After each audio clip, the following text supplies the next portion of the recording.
Assalomu alaykum. Yana bir bor Telegram mashina g'alati o'qib qopti. Hop, kamerani yoqdim.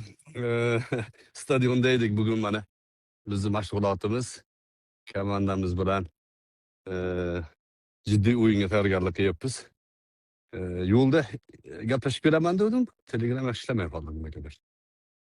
Hop, yarim marta eshitdim. Eee, Habibullo domlaning gaplarini. Bu islomda go'zalligi eee, ahli ilmlar dunyoni qayerida bo'lishidan qat'iy nazar manhajga suyangan bo'lsa, fikri, dunyoqarashi, maslagi, manhaji bir xil chiqaveradi. Chunki ilm o'qigan odam eee, xalqni o'ziga bog'lamaydi. Menga ergash demaydi. Ilm o'qigan odamni asl manhaji payg'ambar alayhissalotu vassalomga bog'lash.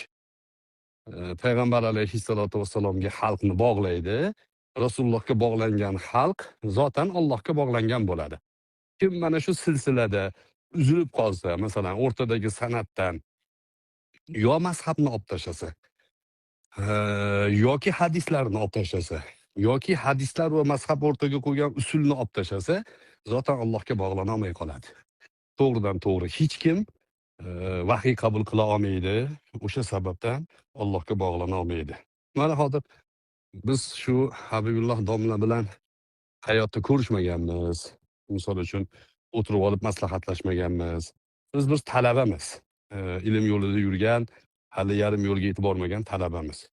Ular ahli ilm, katta bir jamoatni eee, va'z bilan hidoyatini harakatda yurgan odamlar va mana shu san'at orqali gapirgani uchun hatto O'zbekistondagi ko'p fikrlar, dunyoqarashlar ham to'g'ri chiqaveradi. Endi Hizb ut-Tahrir haqida gap bo'ldi-ku hozir mana bir bola kirdi. Biz xalifani o'rnatishimiz kerak. Xalifaga hamma bay'at beradi, davlat quramiz. Qiyomatda Alloh bizga o'zi bilib chiroyli muomala qiladi deyapti. Vaholanki payg'ambar alayhissalotu vassalomning hadislarida xilofat to'g'risida ochiq hadis bor. Sahih hadis bor Uzayfatul Yamoniydan. Xilofatni 30 yil bo'lishligini aytganlar, undan keyin podshohlik deganlar, undan keyin amirlik deganlar. Payg'ambar alayhissalotu vassalom amirlik bo'ladi deyaptilar. Hizb ut-Tahrir yo'q deyapti. Ya Rasululloh, siz adashyapsiz deyapti. Siz aytgan bo'lmaydi deyapti. Biz siz aytganni emas, biz xilofatni o'rnatamiz deyapti. Payg'ambar alayhissalom yo'q, xilofat eng oxirida qaytib keladi. Imom Mahdiy keladi, o'sha bilan ala minhajin nubuva xilofat qaytadi desalar, yo'q deyapti. Rasululloh, siz adashyapsiz-ku deyapti bu hizbiylar. Hizbiylarni jahod qoidani aytgan siyosiy elitalar ana shu buni yahudiylar ichida anglichalar bor, uning ichida islomga hammasi islomga qarshi tayyorlarni hammasi yok ishini salafiylarni qo'llab-quvvatlaydi. Biz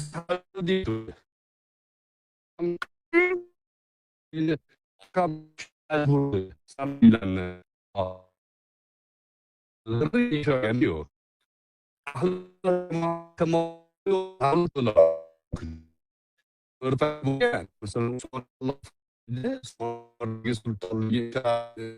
Bo'lgan paytida davlat bo'lgan. Hanafiy bo'lgan. Mana hozir Afg'onistonda ulamolar kelishib olib bitta mazhabda hukm qilamiz degani davlat bo'lganligi uchun Afg'onistonda demak ahli sunna himoyalangan. Hizbiy ham kirib o'zini gapini gapira olmaydi u yerda. Musulmonlarni ixtilofga, tafriqaga sola olmaydi. Bu yaxshilik bu. Bu davlatchilik o'laroq tarqoq holda bor, lekin butun dunyoda yo'q. Masalan, vahobiylarni himoyachisi bor. Amerika qo'llab-quvvatlaydi. Dunyoni qayerida musulmonlar sal rivojlansa, bularni olib boradi, ixtilof soldiradi. Afg'onistonni ham boshiga yetgan salafiylar bo'ladi. Salafiylar afg'on mujohidlarini, SSRga qarshi kurashgan asosiy yerlik aholini ichiga kirgan o'sha Al-Qoida guruhi, jamoatlari o'zlari keyin dunyoda terror uyushtirishdi.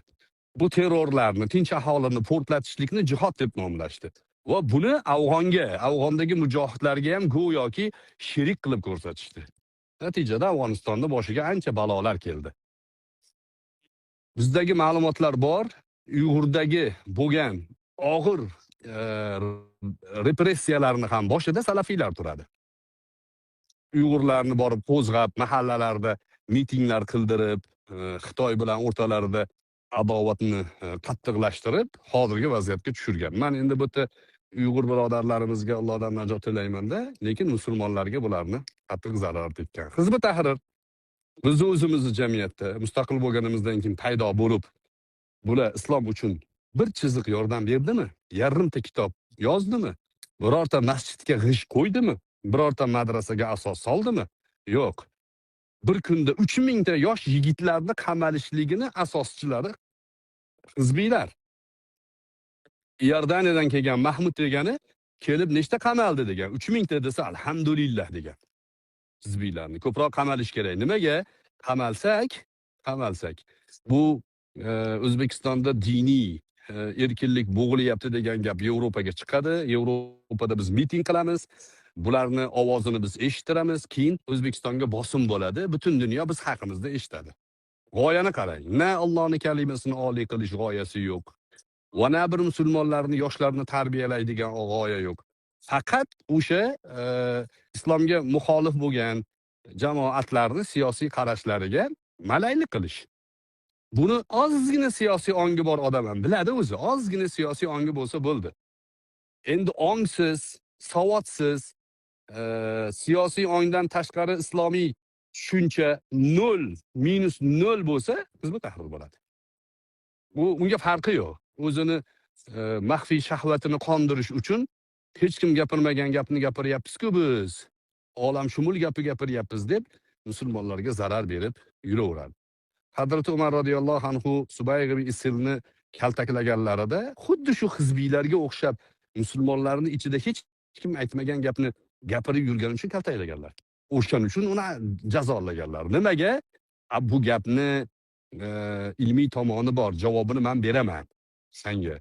Lekin fitna bo'lyapti-yu. Sening gapingni orqasidan musulmonlarning orasida ixtilof bo'lyapti, fitna bo'lyapti. Qattiq jazolaganlar. Bilasizlar hodisani. Imom Tabaroniy keltirgan mo'jamda. Qisqaroq shuni bir aytay dedim. Biz musobaqa uchun tayyorgarlikka kelganmiz.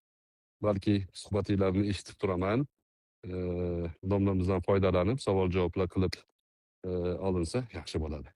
Barchalarga tashakkur. Assalomu alaykum va rahmatulloh.